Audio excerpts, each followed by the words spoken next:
जी हाँ, नमस्कार। आपका हमारे इस चैनल पर हार्दिक स्वागत है।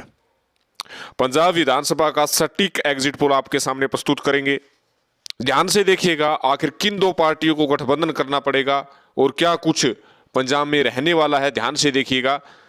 आपको बता दें कि जो एग्जिट पोल है उसके अनुसार कांग्रेस पार्टी सबसे बड़ी पार्टी के रूप में उभरेगी, जिसमें कांग्रेस को 117 में से 49 से 51 सीट प्राप्त कर सकती है।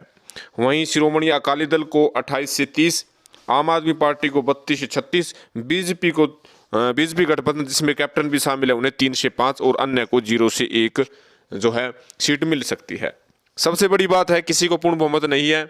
दूसरी पार्टी का सहारा किसी एक पार्टी को लेना होगा।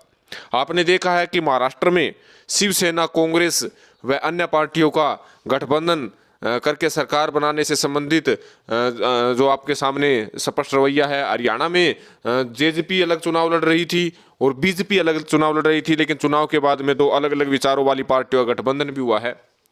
राजनीति में कुछ भी हो सकता है, दो अलग अलग विचारों वाली पार्टी भी एक हो सकती है। इसके काफ़ी नमूने आपने विभिन्न कह सकते हैं कि राज्यों में देखे होंगे।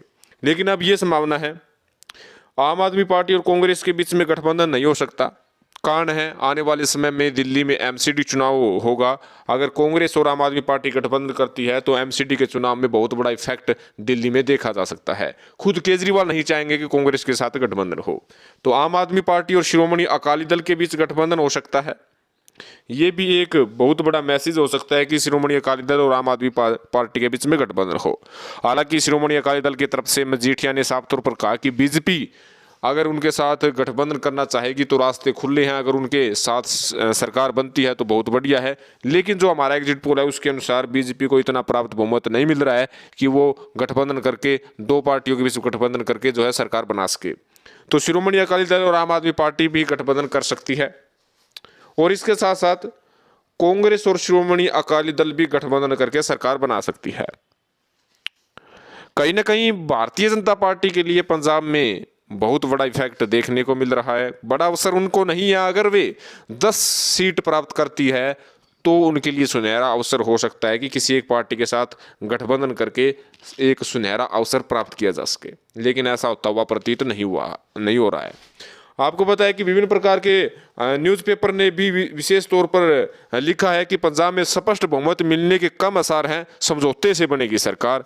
यानी एक समझौता होगा एक दूसरी पार्टियों के बीच में और सरकार बनेगी। जिस प्रकार से महाराष्ट्र में जो है कह सकते हैं कि जो शिवसेना ने भाजपा को छोड़कर कांग्रेस का साथ लिया और हरियाणा में जेजेपी ने जिस प्रकार से अपने दम पर जो सरकार बनाने का दावा ठोक रही थी चुनाव से पहले, लेकिन बाद में बीजेपी के साथ गठबंधन कर लिया। ऐसा ही हाल पंजाब में देखने को मिल सकता है। मिलीजुली सरकार देखी जा सकती है, चाहे वो शिरोमणि अकाली दल और आम आदमी पार्टी की हो या फिर शिरोमणि अकाली दल व कांग्रेस की हो।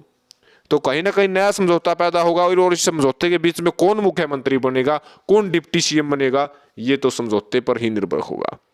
कहीं ना कहीं पंजाब की निगाहें अब सीधे तौर पर 10 मार्च पर टिकी हुई है। 10 मार्च को क्या नतीजे आएंगे, क्या कुछ जनता का फैसला रहेगा, ये देखने वाली बात होगी। आपका क्या कहना है, आप कमेंट करके जरूर बताइएगा कि पंजाब में किन दो पार्टियों के बीच गठबंधन होगा। अगर गठबंधन नहीं होगा तो किसकी बनेगी सरकार। कमेंट करें, चैनल को सब्सक्राइब करें। धन्यवाद।